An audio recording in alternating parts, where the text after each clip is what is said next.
Today we talk about how can you enable this sign or know how you can do that on your ChatGPT app. So you just follow these ways and it's going to work with you.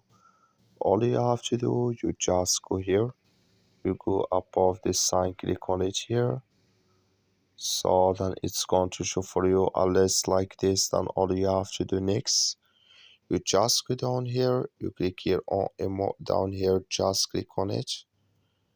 So then you come to next step here, it's going to show for you like this to choose a voice or select it. You just go down here.